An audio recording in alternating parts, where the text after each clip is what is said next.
for the Corps Network. Actually, let me hit record here. Oh, there we are. Like I said, my name's Josh with the Corps Network. I'm the Government Relations Manager.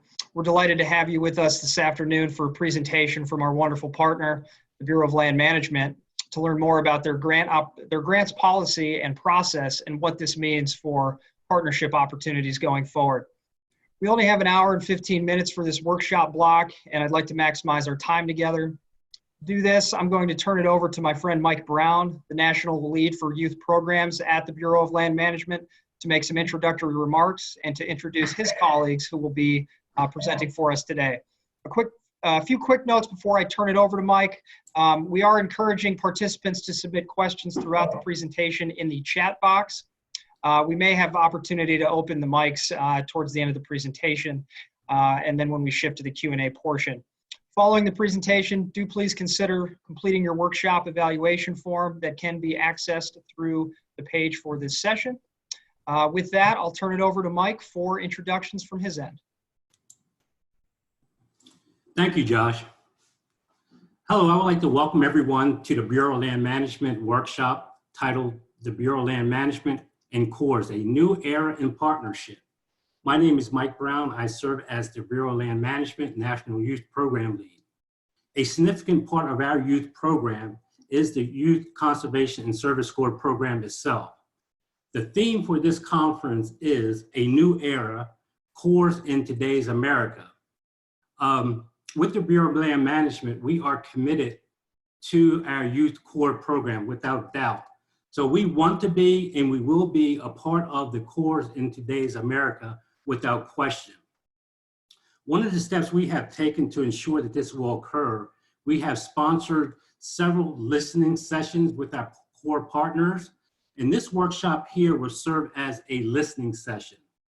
From our previous listening session, we heard from our partners that they had a number of questions in regards to our funding process, the BLM funding process.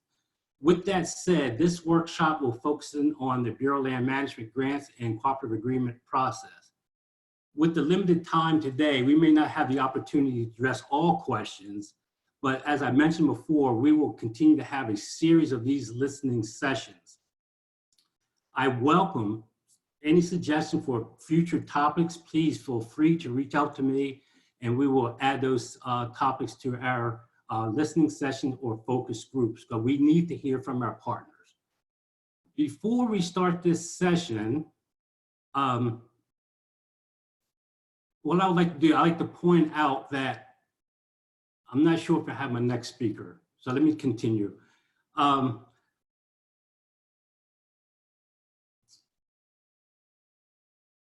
At this point, I would like to introduce our guest speakers for this afternoon. I want to welcome Melanie Beckstead and Chris Shavers. Both Melanie and Chris are grant policy analysis for the Bureau of Land Management within our Acquisition and Financial Assistance Division. This division is where we start our funding process in terms of funding core projects. So without any further ado, I want to turn this session over to Melanie.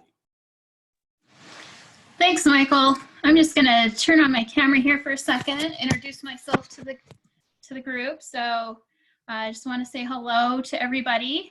Thanks for having us. Chris and I are very excited to be here and to share some information with all of you. So I'm going to go ahead and just jump right in. We have a PowerPoint presentation. I just want to thank everybody. There were some great questions submitted, and we're going to go ahead and address most of those. And then we'll just kind of save it for questions at the end. If you have questions as we're kind of hitting along some topics, feel free to either put them in the chat or let Michael know. We'll go ahead and address those as we go along as well. So give me 1 second here. I'm going to go ahead and share my screen here.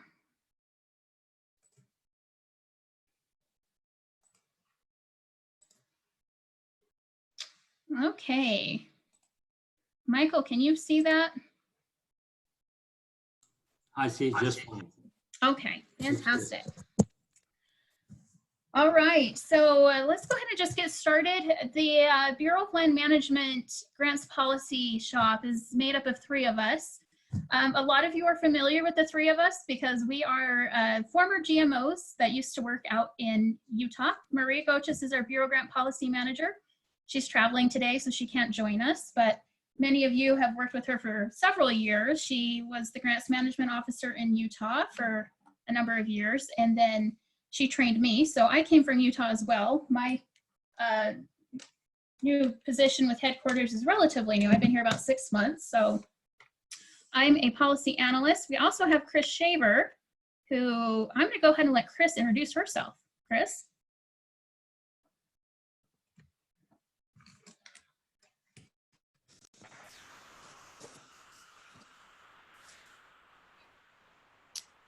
Can you hear me, Melanie? Yep, I can hear you. Okay. Hi all, I'm Chris Shaver. I'm the Bureau Grant Policy Analyst for the headquarters. I joined headquarters in 2018. And prior to that, I was at the Idaho State Office as the GMO for approximately 17 years. So I'm sure I've worked with a few of you that are on the line, and look forward to answering any of your questions. Thanks, Chris. So we're really excited to be able to join many of you. The youth program is very important at the BLM, and we really enjoy what we do in terms of being able to advance these projects and further the careers and education of the youth. So we want to make sure that we have an open line of communication with everybody, that we're addressing issues that come up, and hopefully we've been able to answer most of your questions in this presentation. So we'll go ahead and just dive in. First question that we had was explain the different procurement instruments. So this is kind of confusing for a lot of people because our awarding officers out in the state offices are called grants management officers, but BLM actually doesn't award any grants. The BLM has 3 different ways to procure different types of work. So the first one is cooperative agreements. Cooperative agreements and grants are similar in that we transfer money to a recipient. It always goes to support or stimulate a public purpose. So there has to be some public benefit that is gained through the government obligating funds for either of these 2 instruments. The main difference between cooperative agreements and grants is the substantial federal involvement. The BLM does not have legislative authority to enter into grants. So even though you hear grants thrown around with a lot of financial assistance, the BLM actually only does cooperative agreements. So we typically award under a couple of larger legislative authorities. The one that you're probably most familiar with is the Public Land Corps Act. The Public Land Corps Act requires the BLM to have substantial federal involvement.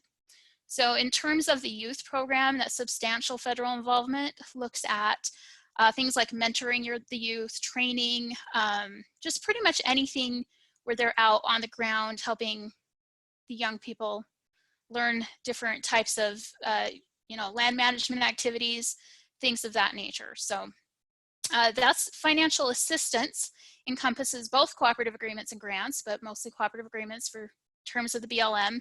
And then the BLM also procures goods and services through contracts. This has to be goods and services that are for the primary use and benefit of the government. So if the BLM needs to have the offices cleaned, or if the BLM needs to have things like a fence put up, those are the types of things that run through contracting. So we work in the procurement shop, Chris and I do. It's kind of an umbrella term that we use for all these different ways of getting work done out on federal land. So any questions before we move on from that? We good, Michael, to move on? We're good. Okay. All right, notice of funding opportunities. So these are located at grants.gov. I'm going to stop sharing for just a moment and pull up a notice of funding opportunity and show everybody what they look like. I think there might be some people who are new to the government, in terms of, want to make sure that everybody understands how the BLM announces for our projects. So hang on one second.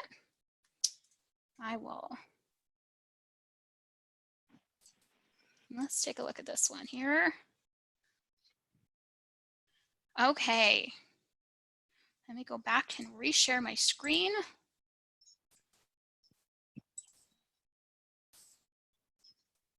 Okay. So what I've done is I've gone in, the BLM announces all of their youth projects under CFDA 15.243. CFDA is an older term that we use at the government, but it's moving into what we call an assistance listing. So you'll hear those interchangeably while we're kind of making that transition. But CFDA 15.243 indicates projects that are awarded for the purpose of stimulating youth learning and engagement and things like that, so that you guys, when you go out and you were to search on grants.gov, you could put in, you know, here in the keyword 15.243, you could pull up a whole listing of, let me show you, because that's exactly what I did. Pulls up a listing of all of our youth opportunities here at the BLM, okay?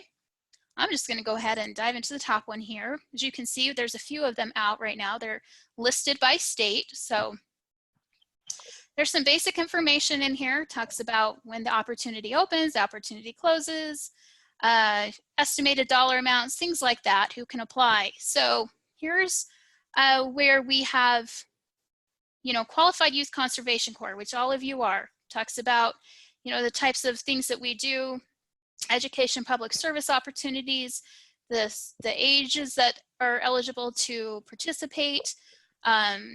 This is a big one right now, recruitment from local and surrounding communities.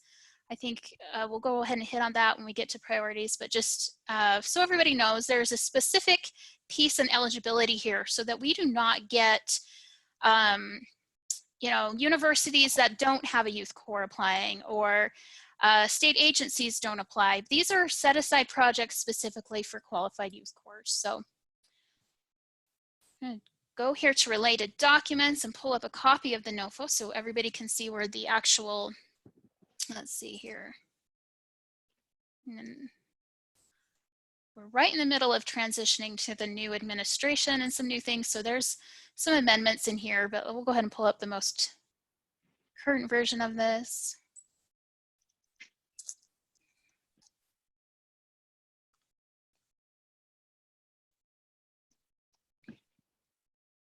Maybe.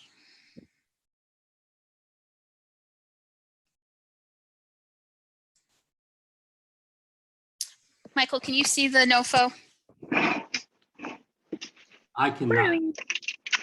You can see it or no? I cannot, no. Okay, let me share. I'm gonna share my desktop here. Let's do it that way. Okay. Can everybody see that, Michael? Can you see? Yeah, we're good. Okay. So this is what a notice of funding opportunity looks like for BLM funded projects. And you've got all this language in here, but the few things that I want to bring your attention to: Public Land Corps Act. We are only eligible to award to qualified youth corps under the Public Land Corps Act. This Public Land Corps Act has a lot of stipulations in it. Most of you already are aware of those things. If you're not, it's also spelled out in the body of the NOFO, but we've got, you know, a lot of just basic information. What is the youth program about here at the BLM? And this is pretty much the same from state to state. Let me go down a little bit.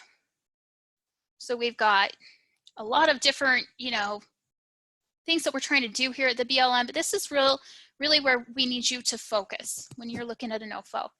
So we've got your anticipated award funding and dates, and we've just recently moved to grant solutions. So our templates look very different than last year. Similar in a lot of ways, but the formatting's a little different. So that's why I wanted to make sure everybody's aware where to, you know, they can go to find information about the various projects that we're anticipating to fund this year. So you can see here, this is Wyoming's out of the Casper field office. They've got, you know, point of contact here. They've got an estimated amount, ongoing project each summer, and then what the work kind of entails. And we're trying to be open and transparent about what this looks like so that you can prepare better proposals and budgets. So I think that if you go down through here, you can, and one of the questions that came up was how many projects can a Corps apply for in 1 year? There is no limit. A Corps can apply for as many projects as they want. Say for instance, you are interested in all 3 of these from Wyoming. You would submit 3 separate applications.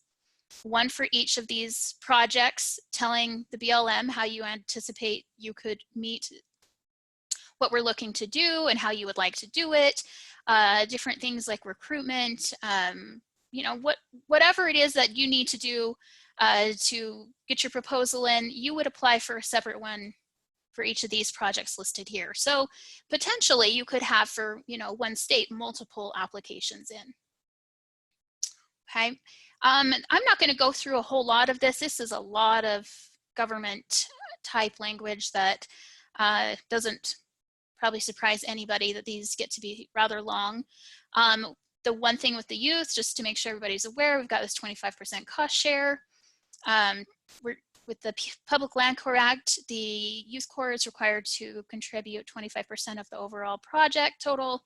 So that cost share is still in our announcements, and that has not changed. Okay. And we've got a lot of other things. And it's important if you're, especially if you're, well, really for everybody, right? Like, because things change year to year, but especially if you're a new Corps interested in applying, make sure you're reading the complete NOFO so that you understand what the BLM is expecting in terms of Public Land Corps Act. So you've got your age range, you've got, you know, they need to be national US citizens. This is a big one right now. Your organization should demonstrate participant recruitment to traditionally underserved communities. That's something that, you know, we need to make sure that you're recruiting in those areas. So you're going to see the priorities with the new administration's changed. I'm going to hit on that in a later slide. So anyways, I don't want to go too deep into this, but I just want everybody to know what they're looking for since we've had some changes into how we're doing it this year. So I'm going to go ahead and Melanie, yes. and we might add again just to show them where that attachment is in grants.gov. Apparently there's been a little confusion since we went to Grant Solutions. Yeah, that's locating it. That's a great point, Chris. So Grant Solutions, we're right in the middle of a really big, massive change for BLM. Grant Solutions is our the way that we make awards here at the BLM now. It's a different software than we're used to, but it's come with a lot of really good benefits, but also some challenges, as everybody's aware. And I'm sure some challenges for some of you that are transitioning to that with us. So just for everybody's, if it should be listed under related documents. Most of the GMOs have contacted me and said that they're going to go ahead and provide it under related documents as an additional attachment. That's a step that the GMOs are choosing to make. But if it's not located there, you can always click on package. And under preview, if you were to hit this download instructions, it's going to pull up the exact same thing. So that's a really good point, Chris, because things have moved around a little bit. We're trying to make it, you know, I know a lot of people are used to pulling them under the related documents, and so we've tried to make sure they're still uploaded, but if they're not, they're also available here. Okay, any questions? There is a question, Melanie, asking if they still apply through Grant Solution, if they still apply through grants.gov or through Grant Solutions. That's a great question. So you can apply through either. We're required by regulation to go out to a public website. So you will always see our stuff out on grants.gov. Everything we announce goes to grants.gov no matter what. If you're a current recipient and you have access through Grant Solutions, you can apply through Grant Solutions as well. It all comes into the same place for us. So it's really a matter of preference. Okay. All right, so we've kind of hit on that. The Public Land Corps Act, we touched a little bit on what that looks like. The other program, NOFOS, we get this question asked a lot. What we have with, say for instance, we have the wildlife program, and we've gone out and we've announced for, you know, we have a wildlife amount of, I'm just going to give an example. Say we have $200,000 in Wyoming that we want to fund wildlife projects for. Those projects are typically awarded under FLPMA. They have to meet some broad program goals. They're very different from the youth projects that we announce under PLC because they're not specific. Financial assistance is to, you know, get a public stimulation or benefit. And so sometimes those projects are things that universities may be looking to do or nonprofits may be looking to do. they are projects that need to be proposed by the recipients for our consideration. Now, the BLM, you know, indirectly benefits by things like gathering data or, you know, whatever it is that the recipient's looking to do. But they're not projects the BLM has to have done. They're not projects that the BLM, I mean, they are substantially involved, but a lot of specific skills and, you know, information about the subject matter comes from the recipient. So say, for instance, you have a professor wanting to talk about sage grouse migration studies. That's very different because those professors may have, you know, a very strong understanding of what they're trying to achieve, what they're looking to gather information for, to help support those studies.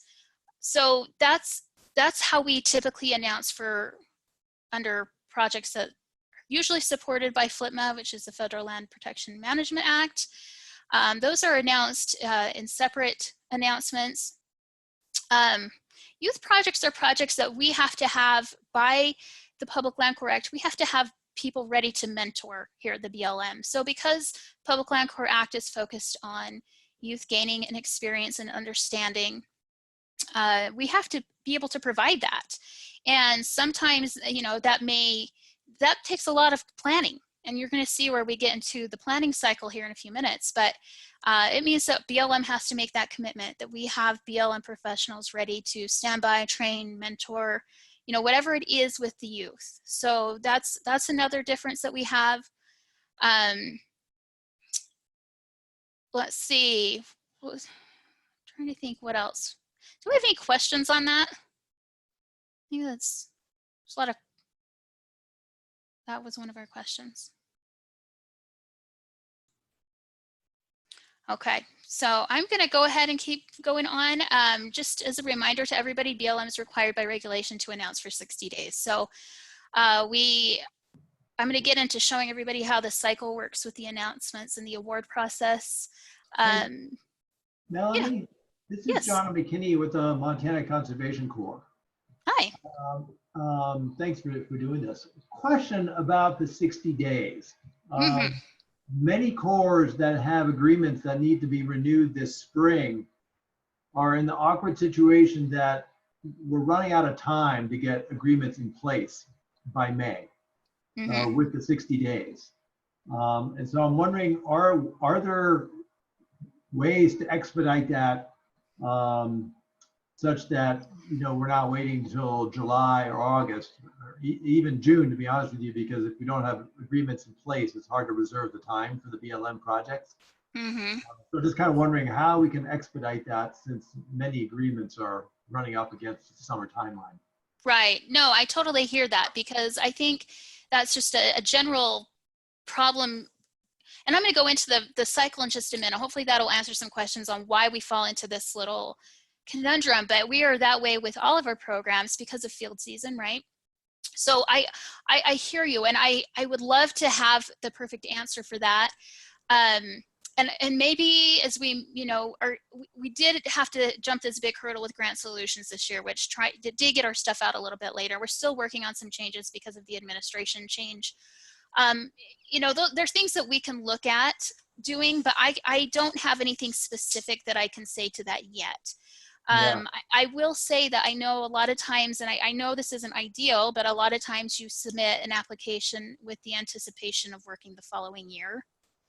Because we've also been up against, you know, a lot of things from the previous administration that required some advanced approvals that we hope are going to be changing soon, but we just don't know exactly what that looks like, but that could take some time off of the award process.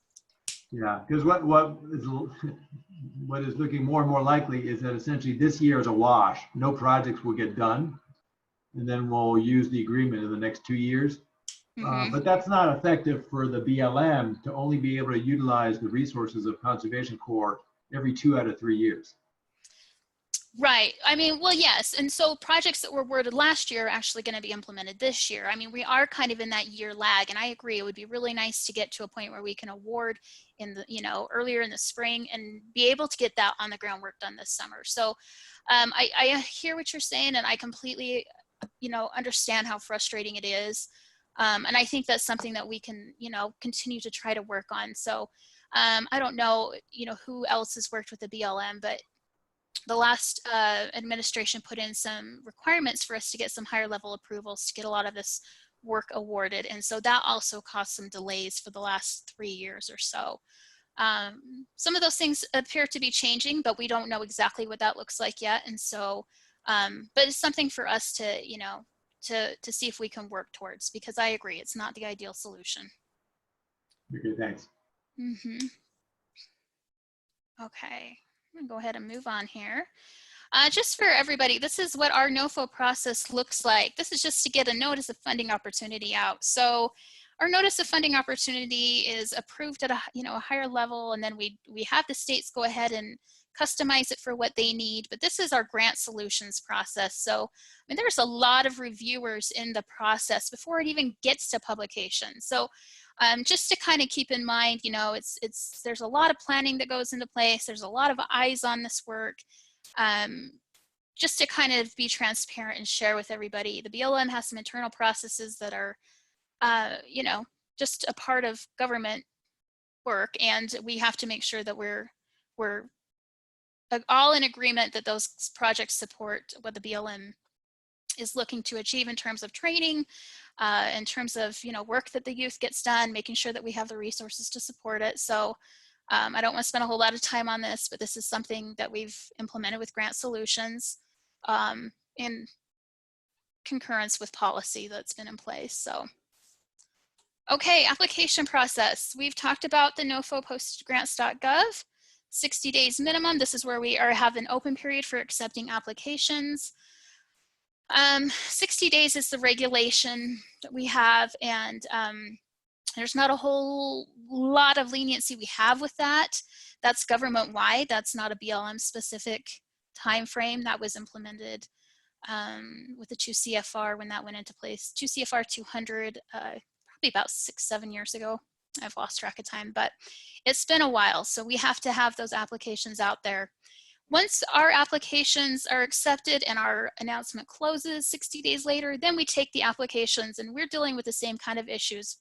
We have a lot of staff that, and this is where the BLM needs to work on it as well, right? Because it takes typically 30 to 45 days for us to get a merit review done on some of these, because a lot of our applications will come in and say, for instance, we have 5 applications for one project. We have to review. You'll see if you read through the notice of funding opportunity, there's a lot of steps that have to take place in between the whole review. There's 3 different steps of the review process. The first one, the GMO has to go through and make sure that everything is there, that you have it submitted on time, that you meet basic eligibility requirements. Then we have the program review it. The program, a lot of times, is still, we have people who are on the ground doing work out in the field. And so sometimes that can delay us actually getting our merit review done. So I'd say typical timeframes, 30 to 45 days. And then the award process, which happens in Grant Solutions, that award process can take anywhere from 60 to 120 days, depending on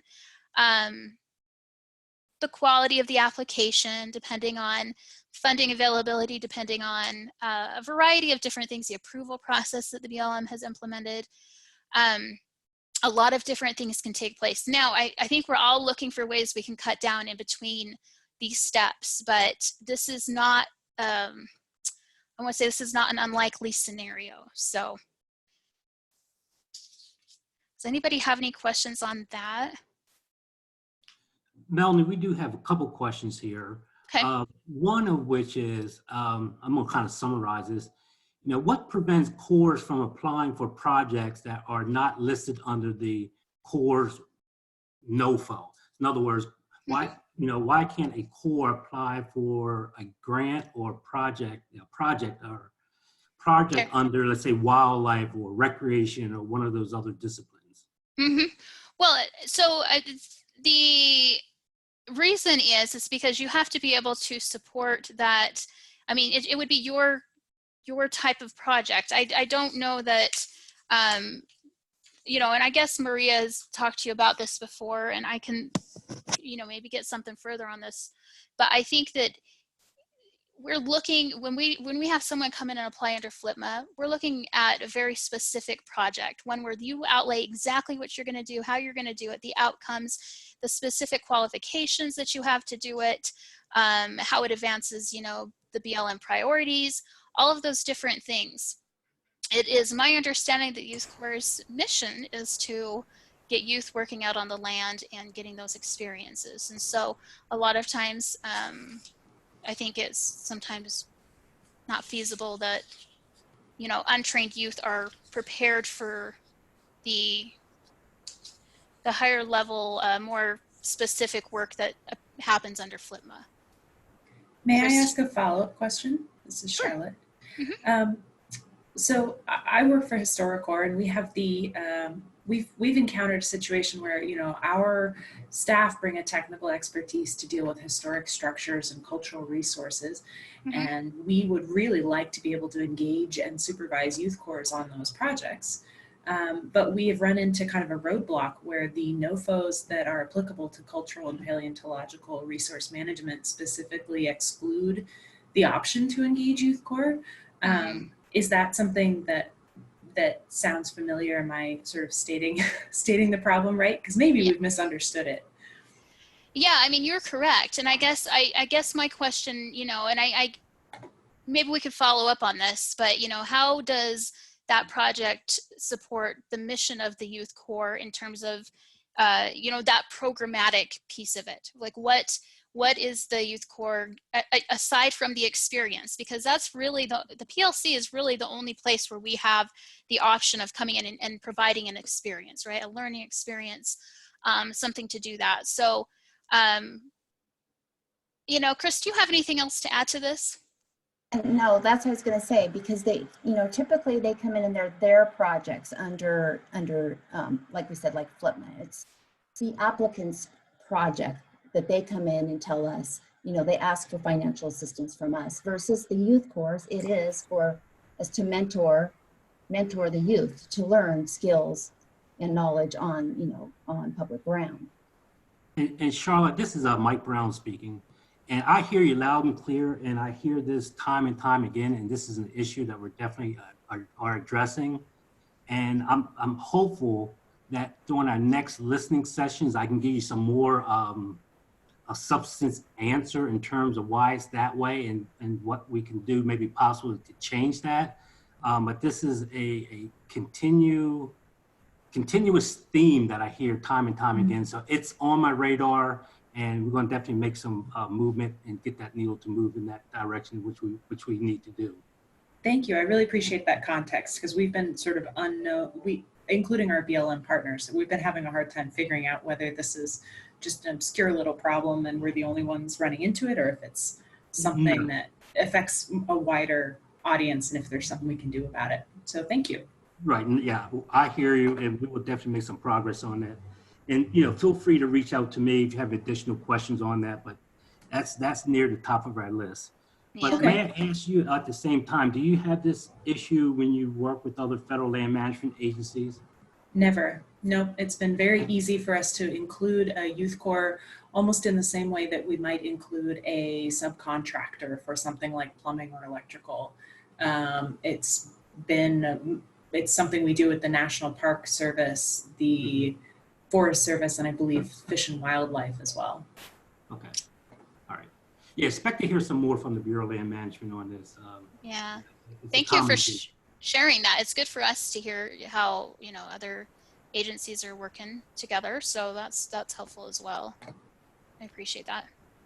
Yeah, one of the questions that came up was, why are projects listed in grants.gov without funding? And I don't want to make any assumptions about what that means, but if anybody's on the line that may have posed that question, I want to see if I can answer that. Does anybody have anything to share? Maybe just because the youth projects do have funding, right? It has a listed amount so that you know how much to apply for, what we have available, those kinds of things. What I have heard, Melanie, on this one is that there are projects that we do upload into grants.gov, but there's no funding stream for those particular projects. And one of the things I have taken on this year and working with our state youth leads is to identify those projects early on. And right now I have a running spreadsheet or tally of all those projects. And within the next month or so, I will be trying to identify a funding stream to support those projects. So those projects are not loaded up into grants.gov without having money backing those projects. Because what I'm hearing from our partner Corps is that, it takes a lot of time, effort, and putting together that application. And once you put that application together and all of a sudden you find out there's no funding behind that particular project, it kind of lets the wind out the sails at that point. Right. Okay. Well, that's great, Michael. If you can share with us, what you find out so we can support you on that. Well, definitely. There's any further comment on that or anything, go ahead. This is a learning experience for Chris and myself to find out what some of these issues are so we can address them. So we're going to, provide Michael's email at the end here, but if there's any more that you'd like to share, email that in to us. I'd be happy to address it. Hey, Melanie, this is Maya from Oregon, and I just wanted to point out that we often get folks applying on a project where there is funding, but we get some more additional proposals, and we would still like to work with your organization. So we select pending funding to be able to, maybe you want to speak to that, because I think that language gets confusing for folks. The selected pending funding. So every project that's out here, it says in our no flow that everything's subject to the availability of funding. And what happens, and I guess I didn't ever see this, and maybe Chris, you can chime in if you've seen this, where they're announcing for projects that don't have funding. But, we do have the ability, if we can't fund something one year, to fund it the following year, if we're able to provide funding. So a lot of times we do get great applications and we just don't have the funding to do that. We do have the option of funding those the following year should we come across funding or secure funding later in the year. So is that what you were referring to? I just want to make sure I'm answering that. Well, it is that, but it's also, and I apologize that I'm jumping in here, but let's say you have $10,000 for a youth core project and you get 5 applications all for that project, and you really only can pick one partner to move forward with. However, there's some great opportunities that you see in the mix. You can select pending funding. Let's say there's some additional funds that come later to be able to continue working with that, different organization. I guess what I'm saying is we sometimes have a limited set of funds, but this selected pending funding gives us the opportunity to be moving forward with a partner in a positive sense. It's not just negative that we don't have funding. It's as soon as we do have funding, we can work together. Mm-hmm. Yeah, that happens quite a bit across the BLM, is where we see, and we're seeing that with a lot of our other FLTMA type announcements, where we're getting some really great projects we hadn't really considered, maybe things that we would like to do, we just don't have funding. And a lot of times we, we'll let the recipient know this is a great project, we're looking for funding. So yeah, that the BLM tries to do that, but we, we're a rather small agency in terms of funding, and so we don't have that unlimited resource, unfortunately.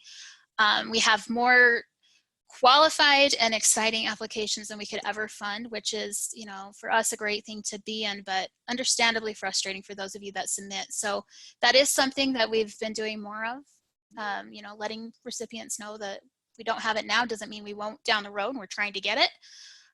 Just keep that communication open with you. So. Yeah, and Melanie, I just want to make a comment. I appreciate you bringing that up, because the way I was explaining it, it almost sounded like we were just loading projects into grants.gov for the sake of it. And that's not the case. Quite often, as you indicate, we have a project in grants.gov. We'll get 5, 6 really good applications for that one particular project.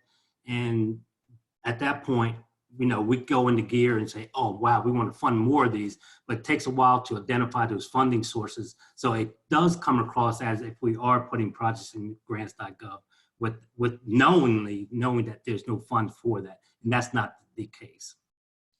Right. So, there's a reality that the BLM funding, at any time can be repurposed for things that may be, you know, a priority, be reprioritized. It doesn't always happen, but when we put these announcements out, we are pretty confident that we have the funding to support these projects, and very rarely do we end up not awarding a project based on the funding, but it is a possibility because we just the nature of the budget process. So I'm going to go ahead and keep moving. I know we've got limited time here, so I just want to make sure we're moving along. So the pre-award cycle.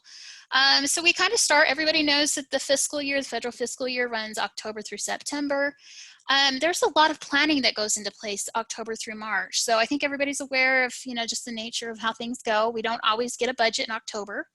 In a perfect world, we would, but more often than not, we're on a continuing resolution, which sometimes kind of hampers our ability to plan just if there were changes coming in the proposed budget that we were expecting. So there's a lot of planning that goes on behind the scenes, especially for Public Land Corps Act, because we have to be able to support those projects.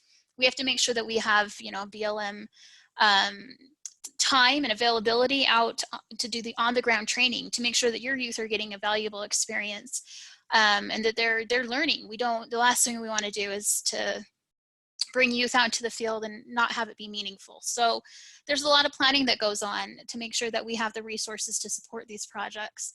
And then the announcement, we go ahead and announce March through June. And I know that's not ideal, and I would really like to work towards moving that up. So sometimes that has to do with the unknown with our resources. You know, there's a variety of things. There's a cycle that we kind of work through with the awards every year. And, you know, we have a limited grants awarding staff. So unfortunately, we're not overpopulated for GMOs to make these awards. And sometimes those announcements get out a little late. We will work on seeing what we can do to get those bumped up sooner. But there's a lot of factors that go into that. And then we've got the pre-award. So most of the announcements close, you know, end of April, end of May, early June. We've got this pre-award phase, right? We've got the merit review. There's a lot that goes on behind the scenes to get an award to you. So there's a lot of, you know, things like negotiating with costs. There may be, you know, we have to pull audits. We have to assess your risk. We have to make sure that we have, you know, all of our T's crossed and our I's dotted before we can actually make an award.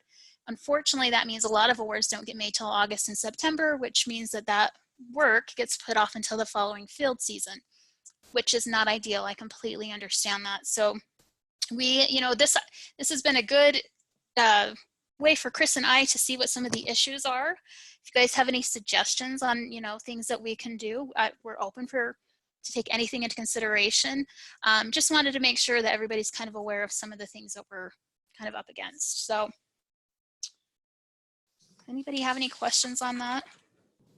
Yeah, this is Rachel Sowards Thompson. I got a question or need some clarification on. So based on this award cycle, it's and what you said, Melanie, it sounds like that you're consistently planning for a year out. So then is there a way for the agreements to go longer? Because then you're only getting like a couple work years in. It seems like if you're planning for a year out, then the agreements need to be longer periods to be able to account for that planning cycle. Right. So the regulation we have allows us to go up to 5, but the approval process, we were at 3, right? Like there's a certain level of review that needs to take place, and we were being able to go up to 3. That means that you need to come in and apply for all of that time frame. So if you come in and you apply for 1 year, say we have $25,000 and you come and apply for 1 year, you're going to get a 1-year award. The BLM has moved towards, if you're going to come in and apply for, you know, you want to propose, we have the ability to support that with field resources, meaning mentorship and funding. If you want to come in and apply for, say, you know, to do something for 3 years, then you need to come in and apply for the entire 3-year period. So I think, I mean, we're open to a few of those things, but, you know, there's some kind of wiggle room we have, but not always. So I hear what you're saying, and I would love to be able to go longer, and we'll just kind of have to see where we go on that, but it's something for us to maybe hopefully work towards, you know, where we can. Okay. Let's see here. I want to make sure we're covering some questions. Well, when the proposal is submitted to grants.gov, provides a confirmation application was received, assigned a grant number, and accepted by the agency. There's a waiting game. There is a waiting game. And I encourage you that if you have any questions, now we kind of have a general, understanding expectation of what that process looks like. If there's ever a time where you will have, you're not sure what's going on, I encourage you to reach out to the grants management officer for that state. They can provide you with an update of where we're at in that process. There is no way for us to digitally make that visible to you because there's just so many different things going on behind the scenes, but there's not a way for us to, prompt anything in grants.gov or anything of that nature. So a lot of times the first thing you'll hear from us is like, we like your application, we've accepted it, we're ready to negotiate. Like we have, these kind of things we need to work out in the meantime. But if you're not hearing that from the BLM, we may either be looking for funding, we may, be waiting on an approval for the project. There's a variety of reasons why you may not be hearing from the BLM. So I encourage everybody, if you're not getting anything, to let us know, okay? I'm gonna go over some tips here in a few slides of how you can help us eliminate some of that holdup. So give me just 1 second here. And why are NOFOs typically only issued once per year? And a lot of this is just budget. So we only know what budget we're getting, like in an ideal world, yes, October, but the states, the BLM gets designated a budget and then the budget has to be divvied up among the states. And so a lot of times the state doesn't know how much funding they have to support these projects until a few months into the budget cycle, which is, just kind of the nature of the budget process. There's just a lot of other things. There's the planning process, they have to be able to support it, the approval process. So yes, it would be ideal to be able to announce these more often. But we don't, for instance, it'd be great if we could announce this in August and September and get started early, but we don't know what our budget looks like for that following year. So that's something that seems to really hold us up.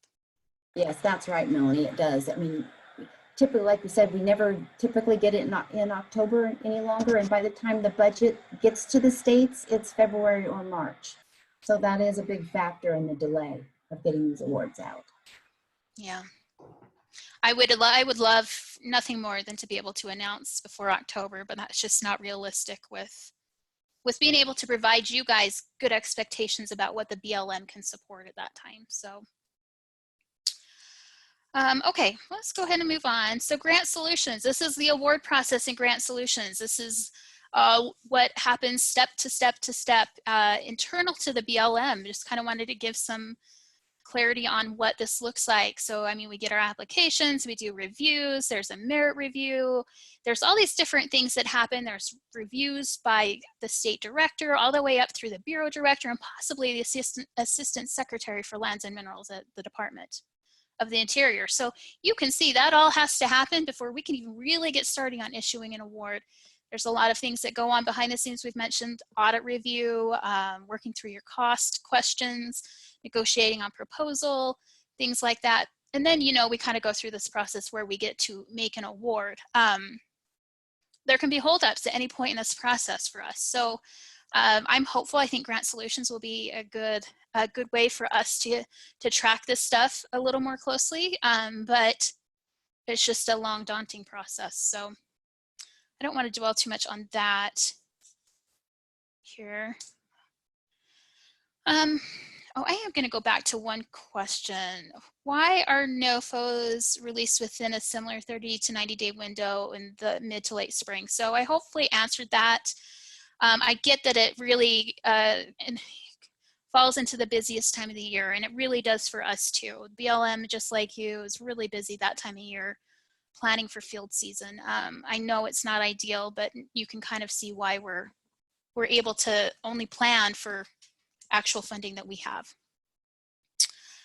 Okay. One thing I want to go back to, I'm going to go back to here. Oops. Grant Solutions. So Grant Solutions, if you do receive an award this year, you will be notified through Grant Solutions that you've received an award when that award is made. Now, you'll probably at some point receive, some kind of communication from the grants management officer, the program officer on this before. But one of the things that was brought to our attention, and this is why I think this working group is really good, is that the letter that you receive maybe is not clear, right? Doesn't, it's not clear as to what, you know, are you getting funded? Are you not getting funded? It's because we had our funding pulled, whatever the situation is.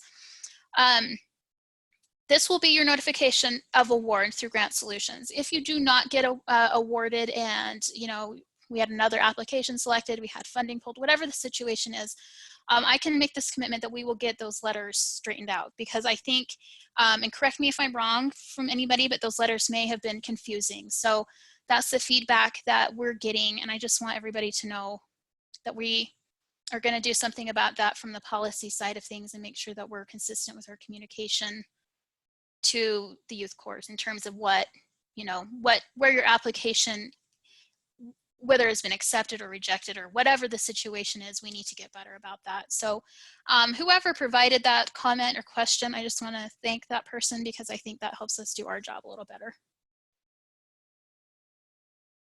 Okay, BLM versus NPS. There's a lot of questions on this, right? Like why are the processes, why are the ability to do different kinds of things so different between the two? And it would make sense that you would think, oh, you know, we're all under the Department of Interior, so why are things so different? Couple different things. Well, three different things, three big things really. Different use of legislative authorities. So they have different kinds of things that they do at the National Park Service. It's our understanding they have their own Youth Conservation Corps. They use different authorities to run that specific program. It is its own program that has its own funding. The BLM has a youth program, but the funding comes from all of our different programs to support that mostly, right? A large majority of it. So that's one of the big ones. The other is the difference in manpower. We just don't have the manpower here at the BLM to run as large of a youth program as the National Park Service. We wish we did, because it's so beneficial to both the youth and to the BLM. But we're dealing with fewer people. And so sometimes we, you know, some great things that Park Service is able to do, we just can't do because of different resources. And then funding program differences. And I think I just hit on that a little bit. There just isn't the funding that the National Park Service has to support that. So Chris, do you have anything to add to that? No, that pretty much covers it. It just, and like I said, with the manpower, we just don't have the staff like the Park Service does. And if I could add something but to it that is as the well. authority. Yeah, this is Mike Brown speaking. You know, we're all aware with the new administration, there's a heightened awareness of utilizing youth corps to for a number of different reasons. I won't go into the whole spiel with that, but we as BLM, we realize we have a capacity issue in terms of processing cooperative agreements and so forth, and we're trying to streamline the process as much as possible. Our leadership is aware of this also. So expect to see some changes over the next few months in regards to this. And this is why we're having this conversation, just for this reason, to hear what your struggles are and line those up with what we can do to make those struggles or issues go away as much as possible. So, I can't thank you enough in regards to sharing your concerns and issues. And the point I'm trying to make here, we hear you, I hear you, our leadership hears you, and we will be addressing these questions. So once again, I thank you for that. Yes, I second that, Michael. Okay, we have about 5 minutes before questions, so I'm going to go ahead and get going here. So moving forward, so yes, so you can see where we kind of get into the cycle that things get behind, because not really behind, but just we really like to get things awarded soon. So here are some things that you can do not only to increase your chance of getting an accepted application, but to also help the BLM, because a lot of time is also spent in making sure the paperwork's correct, right?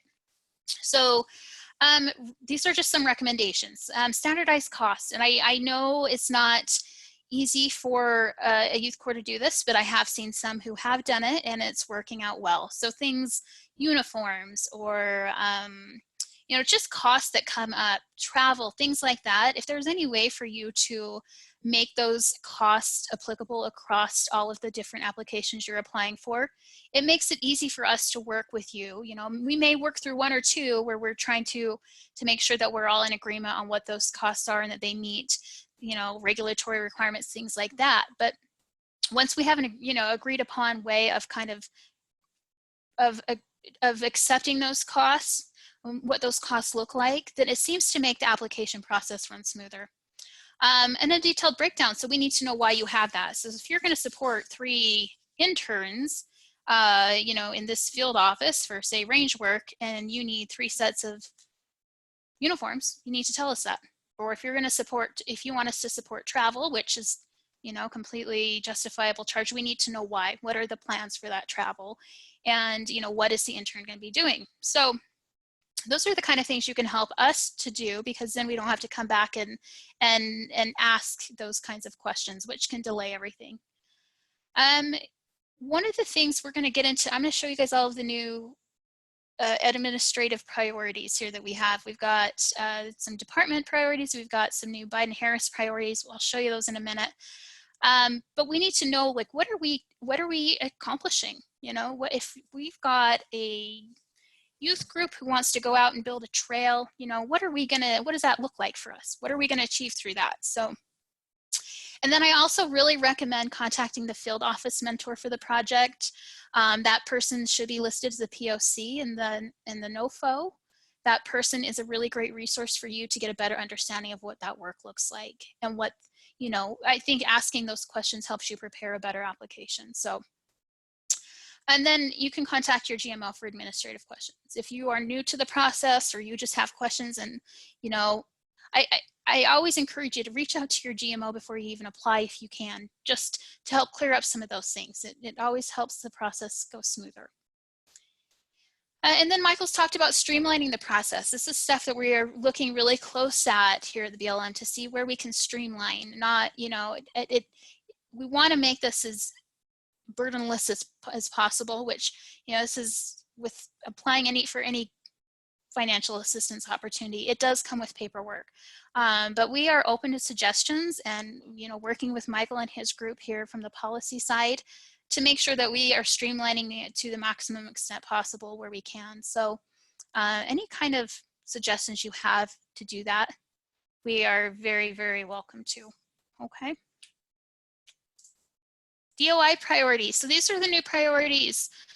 You're going to probably see it. Well, you won't probably see. I know you'll see in the NOFO. We've implemented these into the NOFOs. If you've noticed the last couple of weeks, we've been modifying some of them. So it's to go ahead and insert this in here. So when you do your application, it's always, you know, you have to tell us how this job, this mentorship or opportunity meets one of these priorities. So there's some in here that are just, you know, I think things that we probably would expect, but just so that everybody knows that they've changed, they are in the awards, and that we have to justify, in order for us to make an award, we have to justify that the award meets one of these priorities, okay? The Biden-Harris priorities, we just got these last week. These are the executive orders. We also have to justify that the projects meet these priorities. So when you write up your application, it's always good to tell us how it meets one or more of these. Okay, and then moving forward, the Grant Solutions Help Desk. I know that a lot of you have gotten in Grant Solutions, which is great. I hope it's going well. If you have any troubles or run across any issues, either in administering an award or applying for an award through Grant Solutions, there's the resource for that. If you're new and you do not have a Grant Solutions login, you may be going through the grants.gov help desk. I hear they're actually very, very helpful. So there's the phone number for them. And then as we work really close with Michael, I want you to make sure you have his email address just to forward your suggestions or questions. I think this has been a really good opportunity for us to hear about what's impacting your organization and how we can help make that a little easier for everybody. So I'm going to go ahead and open it up for questions. I think we have about 15 minutes. Is that right, Michael? Yeah, that's about right. And I want you guys, please take advantage of my email address there. If you have any questions, please reach out to me, and we can chat and see what we can do to work things out.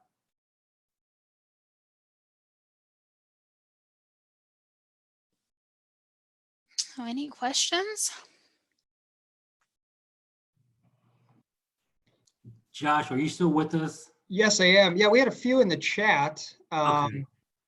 I'll start. Laura from Heart of Oregon had a question. I'm not sure if it was answered, but when Corps are developing a budget for a project, should it be for the amount listed or for the maximum over 3 years listed?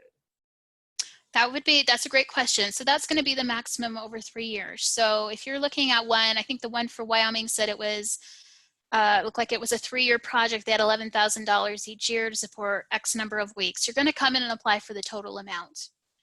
The BLM doesn't guarantee that funding because a lot of it's just, if something happens with the budget, but our intent is to accept a multi-year budget and proposal and fund it incrementally through the life of the award. So that's a great question. Make sure you're applying for the total lifespan there.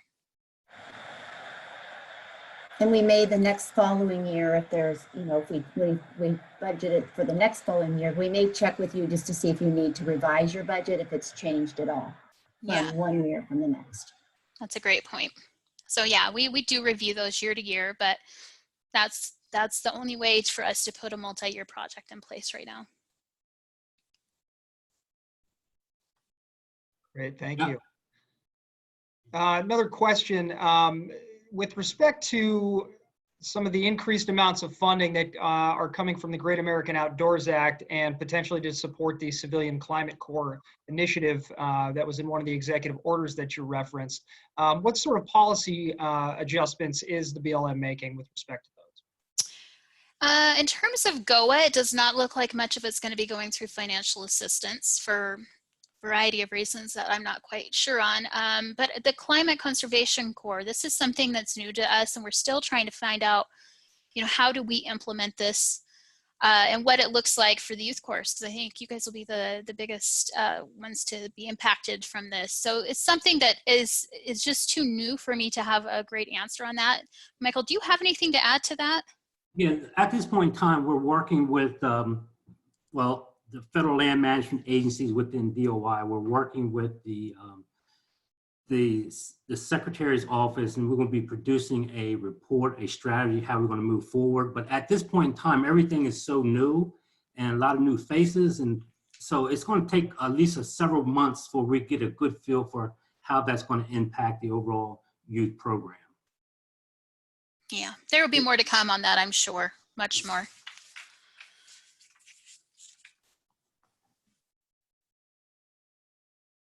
Any other questions from your end, Josh? I'm not seeing any in the chat. Folks, you do have the ability to unmute yourself if you'd like to ask a question.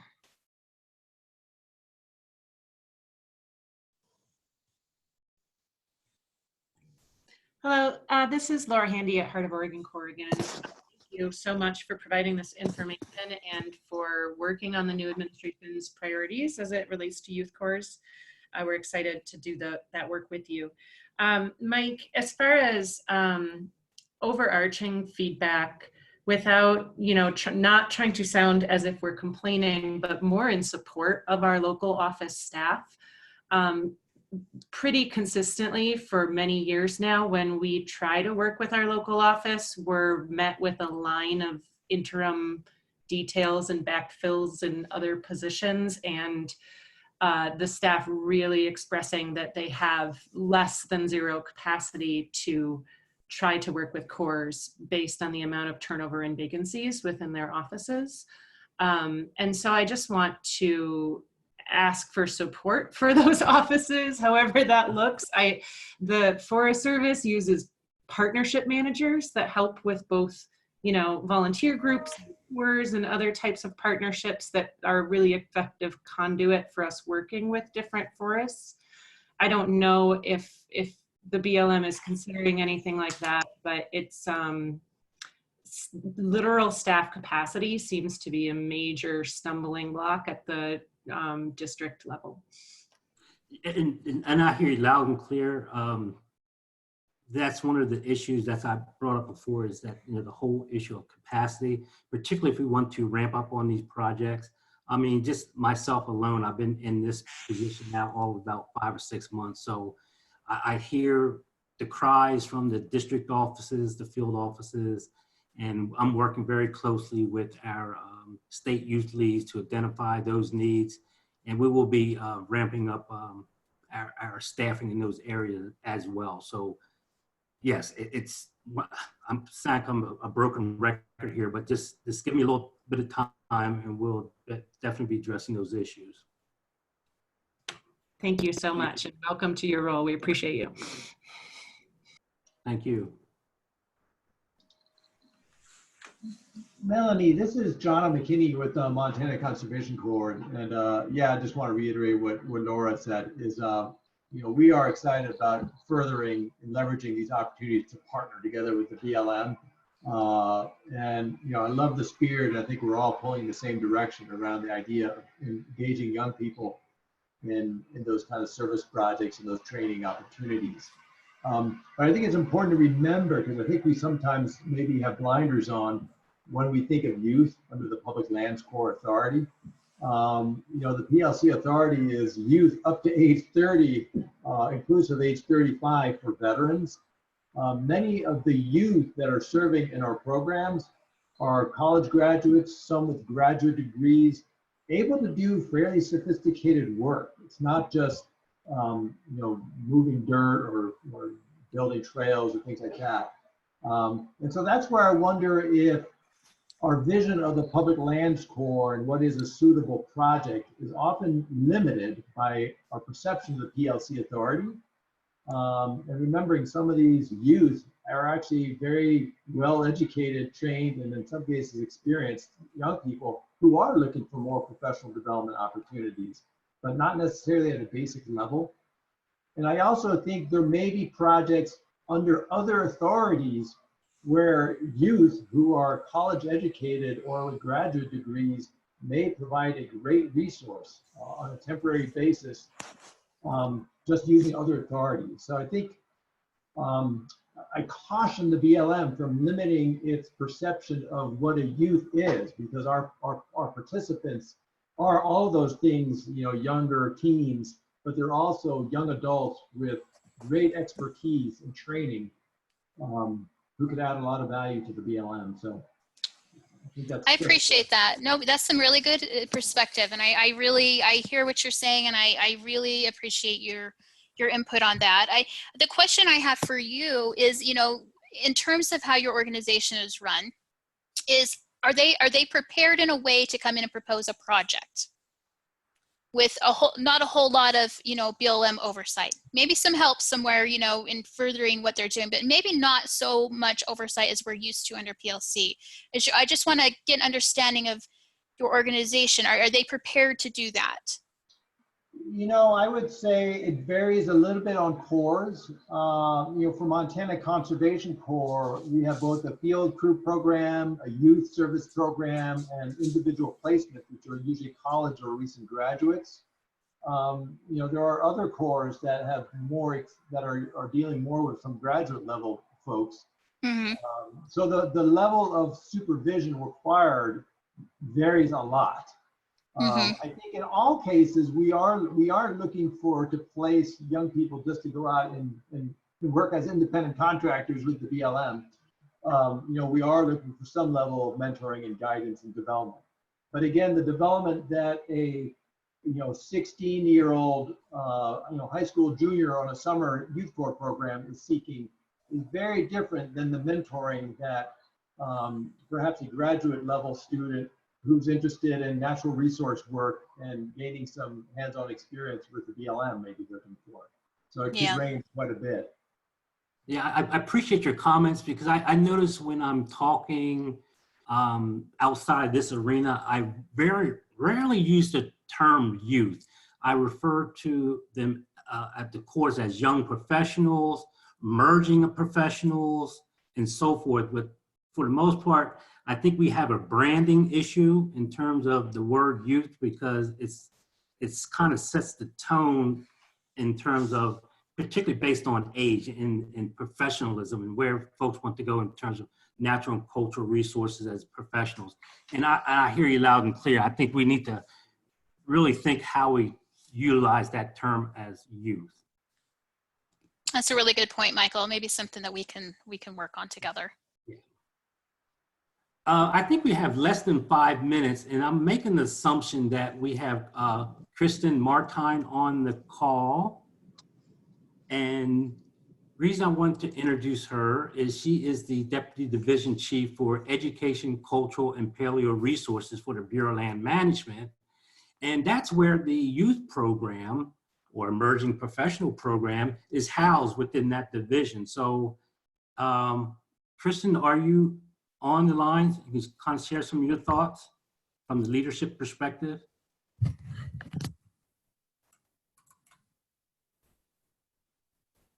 I see your name, but you might be on mute.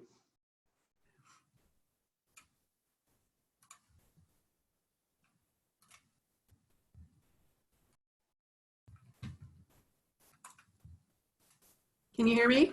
Yeah, now we're in seat. Sorry, I apologize. I am having terrible technical difficulties today.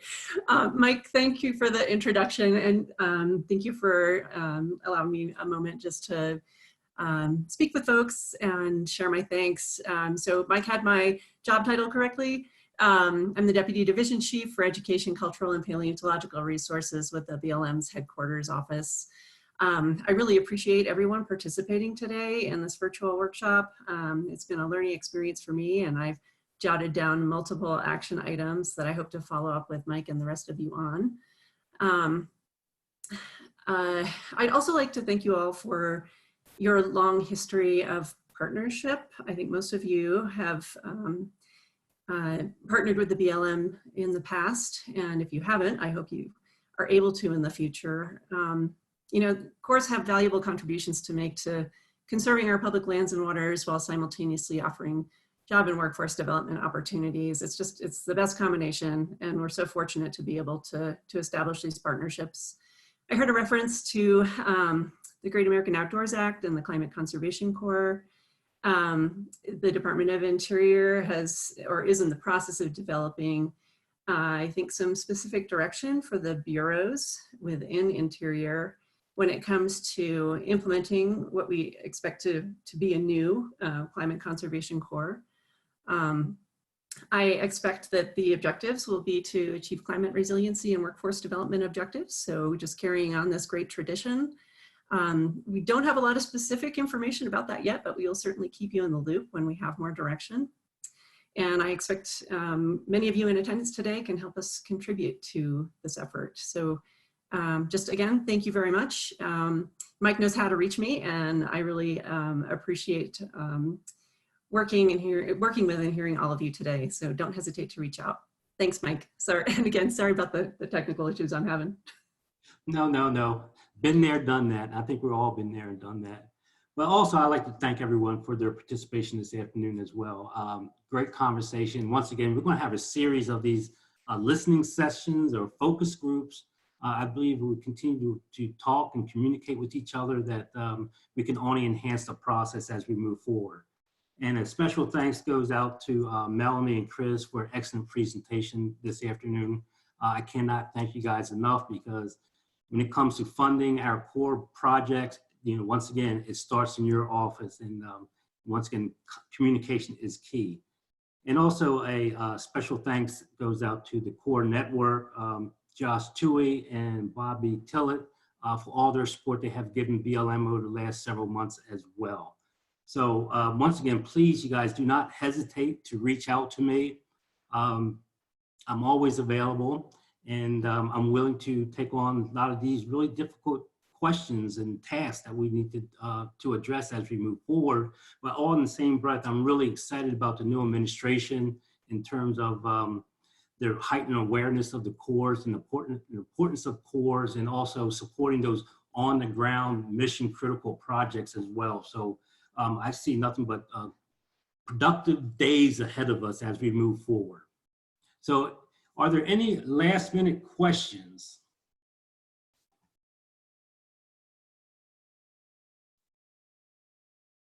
So Josh, do you need to close out?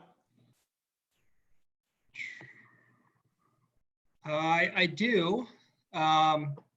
Well, I just want to give a big thanks to you, Mike, for pulling this together.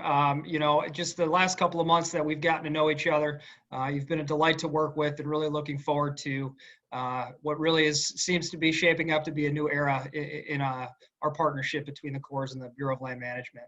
And thanks to the presenters, Chris, Melanie, and Kristen. Really appreciate your leadership on this, and looking forward to the future. One last reminder, if folks have an opportunity, take a couple of minutes and fill out the feedback form on the webpage. That goes a long way to help us continue to serve you better. So with that, we are at the top of the hour. There will be a recording available. I think it'll be posted probably later this evening or early tomorrow for those who may have missed portions of this presentation, or if you'd like to share with your staff. With that said, enjoy the rest of the conference, and take care. Thanks a lot. Thank you. Have a good afternoon. Thank you.